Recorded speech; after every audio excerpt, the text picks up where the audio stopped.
Hi everyone, this is Tanya from Flying Dog Studio. Thanks so much for joining me.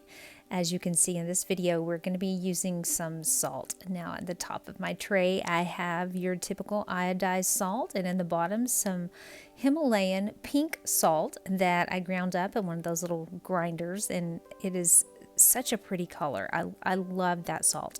I'm going to be using my Winsor & Newton half pans. And then I have 1 cup of water instead of 2. Usually I have 2. And then I have my Royal and Langnickel flat brush from the Zen series. So the first thing we're going to do, we're going to work in the rectangles on the left. We are going to be just using one color, and I'm going to use blue. I'm going to really saturate it. If you watch my last video, I did this for the sky, and I kept it kind of light because I wanted a very light blue. But I wanted you to see what it looks like if you really saturate that color. Now, as I said in my previous video, if you haven't had a chance to watch that one, there are a couple of keys to working with salt.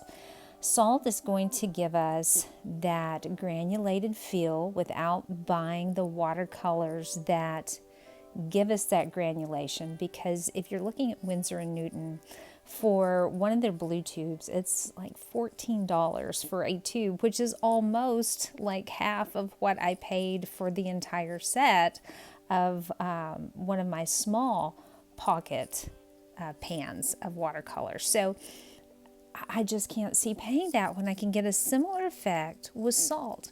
So one of the key things you need to do is use a lot of water. So I have put down wet on wet, made sure that my paper was nice and shiny, and this is 100% cotton paper. And then I really saturated with color. Now, as you can see, the iodized salt, very small granules, and they kind of go everywhere. It's a little harder to control. There's a piece of it right there, got that off. So now I'm going to come down and do the same thing with the Himalayan pink salt. And you're going to see these are larger grains. Now the idea and the science behind it is that the salt is going to draw in that moisture, and as it draws in the moisture from the paper, it also draws in the color, so it's going to create some wonderful textures across there. If you're doing a sky, it works well for making clouds. If you're going to use it for other textures like trees, it works really well. You can layer your colors, and that's what we're going to do on the right hand side. But I wanted to do kind of a practice, and I think it's a good idea to do some swatching. Like if you have a new set of watercolors, swatch those watercolors to see exactly what they look like on paper. If you are planning a painting, it's good to do some practice swatches if you're going to be layering colors, or if you're going to be adding textures, which is what I'm going to do on the other side.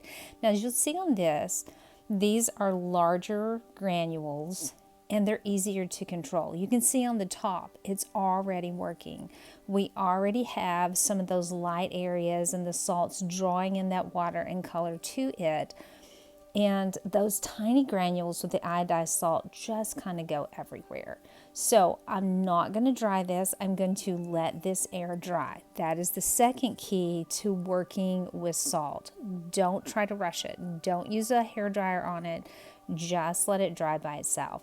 So on this other side, I'm kind of practicing and doing some swatching for a piece I'm going to be working on. I want to try some different colors. I want the granulation to be subtle, not so dramatic as what you're going to see on the left side. So I'm going to layer my colors. It's also called glazing colors, but I call it layering. So I'm putting down some yellow ochre on here, and again, wet on wet. And I will blow dry this. You're going to see me do that in just a minute. I am going to blow dry this bottom layer so we can move on through this and not wait for the whole paper to dry. And I'm going to do it top and bottom. And once those layers are dry, I'm going to come back and put another color on top. Now with watercolor, once you put a layer down and it gets dry, it's not going to come off on you. It's going to stay dry. And we can layer colors that way. It allows us to create texture and depth and a little more interest in our piece instead of having just a flat color. It allows us to mix colors right on the paper.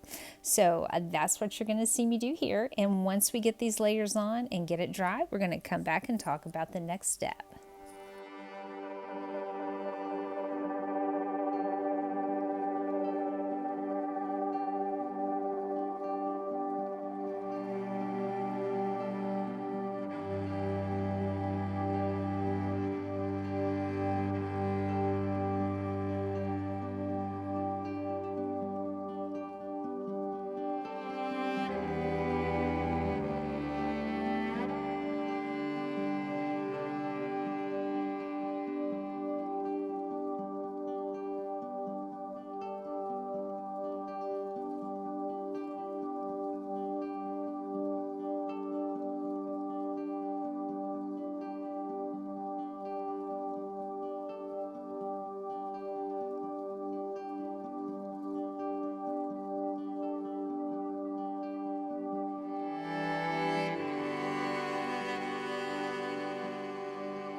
So we're almost completely finished with the drawing here, and you'll notice that I did cover up the left side of the paper with a piece of scrap paper so that I didn't blow that salt around. I also made certain that I removed the little tray with salt over to the side because there it is. I have made that mistake before and it just goes everywhere, and my dog loves to hunt for that and try to lick it up off the floor. So hard to get up, hard to work with, but a lot of fun.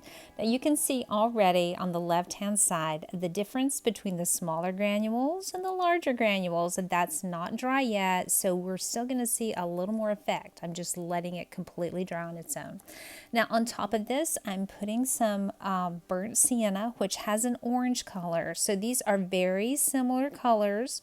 This is a little bit darker than the yellow ochre, but like I said, I wanted something subtle. I'm going to use this on buildings, so I wanted something a little subtle. So I'm putting it on top and I'm making certain that I have quite a bit of water and paint on there, even though I'm doing wet on dry. Did not wet my paper first.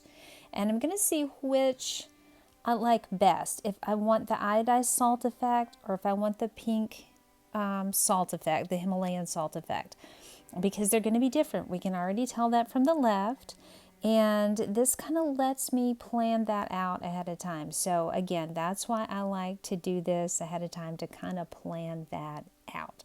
So we're going to go ahead and finish painting this and put the salt on it, and then come back and take a look in a bit.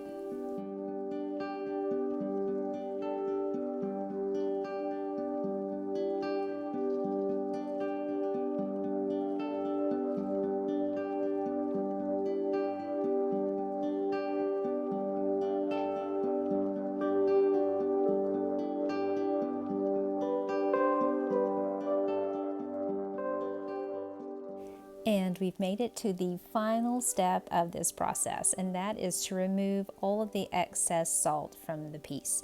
And the best way I have found to do this is just to lightly rub it with my finger. You do have to be careful because you can transfer that color to your finger, as you will see when we get to the left-hand side of the paper with that blue. Not so much on this side, but on the left-hand side. And that kind of brings us to our final point on working with salt to get the granulation that we're looking for. As we said previously, you're going to want to use a lot of water. You're going to want to let it dry by itself. Don't rush it. Don't rush the process. Just let it dry by itself. And then finally, don't overdo it. Don't overuse granulation in your piece. It's a lot of fun and it's easy to get carried away using it, but don't overuse it in your piece. For my next piece, I'm probably only going to use this for the buildings. I might use it for the stone streets. I might not, but I'm not going to use it for the trees and the sky and everything. You'll want to use it sparingly. Now you'll see here in just a minute how blue my finger is going to be when I get finished doing this, but I do try to keep it neat so that we can just brush it over to the side and then throw that whole paper away. Now looking at what we have here, I am probably going to use the iodized salt because, as I said previously, I wanted to do something subtle, and this is going to allow me, there's my blue finger, this is going to allow me to do something very subtle. I put the color underneath, the yellow color underneath when we started, and then put the brown on top so that I'm not playing with the white paper. As you see on the left hand side with the blue, it's the white we have showing through. I want to have more of a yellow tone showing through, so that's why I put the yellow underneath and then layer the brown on top. And I think that the Himalayan salt actually gives you more of the granulation like you would see in the tube paints. But let me know what you think. Which do you like best? And let me know if you try this out. So thanks so much for watching. If you have any questions, put those down below, and I'll see you in the next one.